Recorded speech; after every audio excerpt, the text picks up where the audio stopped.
Hello friends, தளபதியோட 68வது படமான தி code படத்தோட அஃபிஷியலான ஒரு அப்டேட் கிடச்சிருக்கு. அது என்ன அப்படிங்கிறத பற்றி இந்த ஒரு வீடியோவில் பார்க்கலாம்.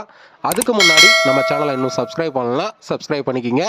வாங்க வீடியோக்குள்ளே போகலாம். லியோ படத்துக்கு அப்புறம் நம்ம தளபதி விஜய் அவர்கள் வெங்கட் பிரபுவோட டைரக்ஷனில் தி கோட் படத்தில் பிஸியாக நடிச்சிட்டு வராரு.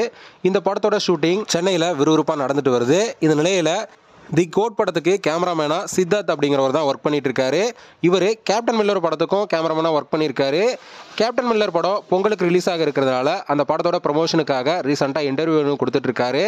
அந்த ஒரு இன்டர்வியூவில் தளபதியோட தி கோட் படத்தை பற்றின அப்டேட்டும் சொல்லியிருக்காரு. அது என்ன அப்படின்னு பார்த்தீங்கன்னா, இது வரைக்கும் தாய்லாந்து, சென்னை போன்ற ஷெட்யூல்லாம் கம்ப்ளீட் ஆயிருக்கு அப்படிங்கிற மாதிரியும், அடுத்த ஷெட்யூல் பார்த்தீங்கன்னா ராஜஸ்தானில் தான் எடுக்க போகிறோம் அப்படிங்கிற மாதிரி சொல்லியிருக்காரு. அதே போல் ராஜஸ்தான் ஷெட்யூல் கம்ப்ளீட் ஆனதுக்கப்புறம் இஸ்தான்புல் அல்லது ஸ்ரீலங்காவில் அடுத்த கட்ட படப்பிடிப்பாக நடத்த போகிறோம் அப்படிங்கிற மாதிரியும் சொல்லியிருக்காரு.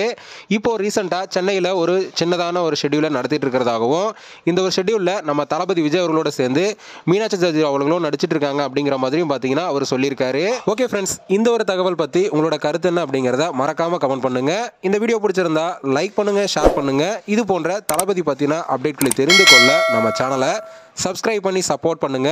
அடுத்த ஒரு வீடியோவில் பார்க்கலாம்.